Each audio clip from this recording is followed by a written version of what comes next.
Welcome to विद्यार्थी Gurukul. Friends, आज मैं आपके लिए लेकर जो टॉपिक लेकर आई हूँ ये बहुत ही इम्पॉर्टेंट टॉपिक है, क्योंकि ये जो है बहुत ही करंट टॉपिक है। अभी तक इज़राइल और फ़िलिस्तीन के बीच संघर्ष चल रहा है। तो आज का जो टॉपिक है इज़राइल और फ़िलिस्तीन संघर्ष।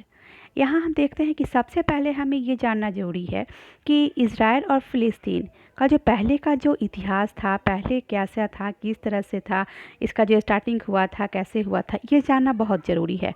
तो सबसे पहले हम देखते हैं क्या कि पहली शताब्दी में क्या हुआ था। यहाँ रोमन साम्राज्य फ़िलिस्तीन पर आक्रमण किया। तो पहली शताब्दी में क्या हुआ, रोमन साम्राज्य जो है फ़िलिस्तीन पर आक्रमण किए और रोमन साम्राज्य की जीत हो गई थी। तो रोमन साम्राज्य जब फ़िलिस्तीन पर आक्रमण किए तो रोमन साम्राज्य की जीत हो गई थी। फिर वहाँ से यहूदी साम्राज्य को हटा दिया गया। जब रोमन साम्राज्य की जीत हो गई थी तो वहाँ से यहूदी साम्राज्य को हटा दिया गया था। 13वीं शताब्दी के बाद क्या होता है, फ़िलिस्तीन ऑटोमन साम्राज्य का हिस्सा बन गया। तो फ़िलिस्तीन जो है ऑटोमन साम्राज्य का हिस्सा बन गया। अब धीरे धीरे फ़िलिस्तीन का जो है वो पतन शुरू हो गया था। फिर हम आगे देखते हैं। उस समय फ़िलिस्तीन में रहने वाले जो मूल थे, अरब मूल के लोग रहते थे। यानी उस समय जिस समय फ़िलिस्तीन का पतन शुरू हो गया था, उस समय वहाँ पर अरब मूल के निवासी, अरब मूल के लोग वहाँ रहते थे। और इसके अलावा यहूदी, ईसाई भी वहाँ रहते थे। और सभी क्या है, वहाँ पर प्रेम से, सद्भावना के साथ वहाँ रहते थे। तो कहाँ रहते थे, फ़िलिस्तीन में। यूरोप में यहूदियों का विरोध किया गया। यूरोप में क्या हो रहा था, यहूदियों का विरोध किया गया। नास्तीन यहूदियों का राज्य है, ऐसा उनका हट हो गया था। तो नास्तीन जो है यहूदियों का राज्य हो, ऐसा उनका हट था। किसका था, तो यहूदियों का था। फ़िलिस्तीन में पवित्र राज्य जेरूशलेम था। तो जेरूशलेम जो था वो कहाँ का पवित्र राज्य था, तो फ़िलिस्तीन में पवित्र राज्य जेरूशलेम था। वहाँ के मूल निवासी पहले ज़मीन खरीदे, फिर वहाँ बस गए थे, फिर छोटे छोटे शहरों की स्थापना किए थे। तो जैसा कि हमने भी पढ़ा है, आप लोग भी जानते हैं कि पहले किसी भी जगह, गांव, इलाका या फिर राज्य, साम्राज्य का स्थापना होता है तो पहले जो वहाँ के मूल निवासी होते छोटे छोटे ज़मीन खरीदते हैं, फिर वहाँ पर बस जाते हैं, धीरे धीरे बसते हैं तो फिर वहाँ का इलाका बसने लगता है, वहाँ बाज़ार लगता है। इस तरह से वहाँ जो एक शहर का रूप ले लेता है।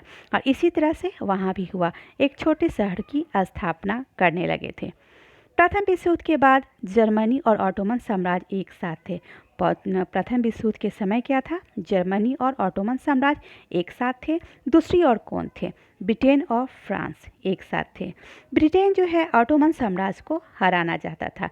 ब्रिटेन क्या है, ऑटोमन साम्राज्य को हराना चाहता था। फिर युद्ध के बाद फ़िलिस्तीन में यहूदियों को बसाने का वादा किया गया। अब जब ब्रिटेन जो है वो ऑटोमन साम्राज्य को हराना चाहते थे, अब वो सोच रहे हैं क्या कि ब्रिटेन फ़िलिस्तीन में यहूदियों को बसाने का वादा करते हैं। और इसके लिए वो क्या करते हैं कि यूरोप के धनी यहूदियों से सहायता प्राप्त करते हैं। तो यहूदियों को बसाने का वादा वो कहाँ करते हैं, फ़िलिस्तीन में। और सहायता जो प्राप्त करते हैं किससे, जो यूरोप के धनी यहूदी हैं। दूसरी तरफ फ़िलिस्तीन का क्षेत्र अरबों को देने का वादा कर देते हैं।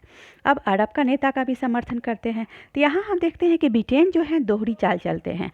वो जो है कूटनीति का चाल चलते हैं, वो फूट डालो शासन करो का शासन का चाल चल रहे हैं। क्योंकि एक तरफ तो वो फ़िलिस्तीन में यहूदियों को बसाने का वादा करते हैं, दूसरी तरफ वो क्या करते हैं कि फ़िलिस्तीन का जो क्षेत्र है अरबों को देने का वादा करते हैं। इस तरह से अरब के जो नेता है उनका समर्थन प्राप्त कर लेते हैं। इससे पहले फ्रांस के साथ वो क्या करते हैं, ब्रिटेन, कि इस क्षेत्र पर नियंत्रण स्थापित करने के लिए गुप्त जो समझौता होता है उस पर हस्ताक्षर करवा लेते हैं। तो यहाँ हम देख रहे हैं कि ब्रिटेन जो है कई तरह का चाल चलते हैं। और ब्रिटेन की जो स्थिति है उससे हम वाकिफ़ ही हैं, क्योंकि हमारे देश पर भी ब्रिटेन का कब्जा हो चुका है। फिर हम देखते हैं क्या कि युद्ध के बाद जब ऑटोमन साम्राज्य की हार हो जाती है तो ब्रिटेन इस इलाका पर अपना नियंत्रण स्थापित कर लेता है। जाहिर सी बात है कि किसी भी देश का जब दूसरे देश पर, दूसरे क्षेत्र पर नियंत्रण स्थापित हो जाता है तो वो चाहते हैं कि उस इलाका पर उनका नियंत्रण हो, उनका कब्जा रहे। इसके बाद लाखों यहूदी यूरोप से ब्रिटेन आने लगते हैं। अब अरबों को यह महसूस हो रहा है, लाखों जब यहूदी यूरोप से ब्रिटेन आने लगे तो अरबों को यह महसूस हो रहा है कि वह अपना क्षेत्र खो रहे हैं, क्योंकि उन्हें वह लग रहा है कि जिस जगह पर वो रहते थे अब वो उस क्षेत्र से जब आ रहे हैं तो वो अपना क्षेत्र जो है खो रहे हैं। उनका जो है जीवन शैली वो बदल रहा है और यही कारण है कि दोनों समूहों के बीच जो युद्ध का कारण था वो शुरू हो जाता है। फिर हम देखते हैं क्या कि अब इज़राइल और फ़िलिस्तीन के बीच जो संघर्ष था उसका कारण था, ये तो हम देख लिए कि पहले इज़राइल और फ़िलिस्तीन की जो स्थिति थी, पहले कैसी स्थिति थी, क्या मतलब कहाँ पर कौन सा इलाका था, पहली शताब्दी में क्या था, फिर 13वीं शताब्दी में क्या था। लेकिन अब हम देख रहे हैं क्या कि इज़राइल और फ़िलिस्तीन के बीच संघर्ष का कारण क्या था। यहाँ हम देखते हैं कि अरब के यहूदी और अरब आपस में अपना अपना अस्तित्व स्थापना करना चाहते हैं। फिर यह भी हम कह सकते हैं कि स्वतंत्र राष्ट्र की स्थापना के लिए हुआ था। तो इज़राइल और फ़िलिस्तीन जो है अपने अस्तित्व के लिए इनके बीच युद्ध हुआ था। अभी जहाँ इज़राइल है वहाँ तुर्की का शासन था, जिसे ऑटोमन साम्राज्य कहा जाता है। और प्रथम विश्व युद्ध जो 1914 ईस्वी में हुआ था, उस समय क्या हुआ कि प्रथम विश्व युद्ध में तुर्की और ब्रिटेन आमने सामने थे।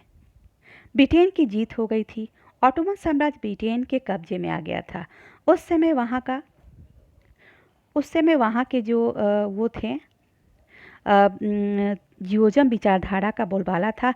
इसका अर्थ यह था कि एक अलग राजनीतिक विचारधारा जिसमें एक अलग यहूदी राज्य की स्थापना किया जाए। फिर हम देखते हैं कि इसी विचारधारा से यहूदी फ़िलिस्तीन आने लगे थे। 1945 ईस्वी में द्वितीय विश्व युद्ध समाप्त हुआ और यहूदी के पुनर्वास का मामला यूनाइटेड नेशन के पास चला गया। तो द्वितीय विश्व युद्ध जो समाप्त हुआ था वो कब हुआ था, तो 1945 ईस्वी में, और ये शुरू कब हुआ था, तो 1939 ईस्वी में हुआ था। और ये जो फ़िलिस्तीन का युद्ध के बाद जो यहूदी के पुनर्वास का जो मामला था ये यूनाइटेड नेशन में चला गया। यूनाइटेड नेशन का जो स्थापना किया गया था ये 1945 ईस्वी में ये बना था। 29 नवंबर 1947 ईस्वी में यूनाइटेड नेशन ने फ़िलिस्तीन को भी 2 हिस्से में बांट दिया था। अरब और इज़राइल। जेरूसलम को यूनाइटेड नेशन ने अंतर्राष्ट्रीय सरकार के कब्जे में रखा। यहूदी के लिए इज़राइल और अरब जगत के लिए फ़िलिस्तीन। और अरब इस बात के लिए गुस्सा जताते हैं कि आज़ादी के समय के हिसाब से उन्हें बहुत ही कम ज़मीन मिला है, क्योंकि आज़ादी से पहले 90% ज़मीन पर अरब का ही कब्जा था। फिर हम देखते हैं कि अब यहीं से अरब इज़राइल संघर्ष शुरू हो गया। अब बाद में इज़राइल स्वतंत्र हो गया और अरब और इज़राइल इन दोनों के बीच कई युद्ध होता रहा है। तो फ्रेंड्स, ये जो टॉपिक यहीं पर अब समाप्त करती हूँ। अगला जो है हम मिलेंगे अगले वीडियो में। आप मेरे वीडियो को लाइक, शेयर और सब्सक्राइब ज़रूर करें। और कोई भी ऐसा टॉपिक है जिसकी जानकारी आप लेना चाहते हैं तो आप कमेंट बॉक्स में ज़रूर बताएं। Thank you.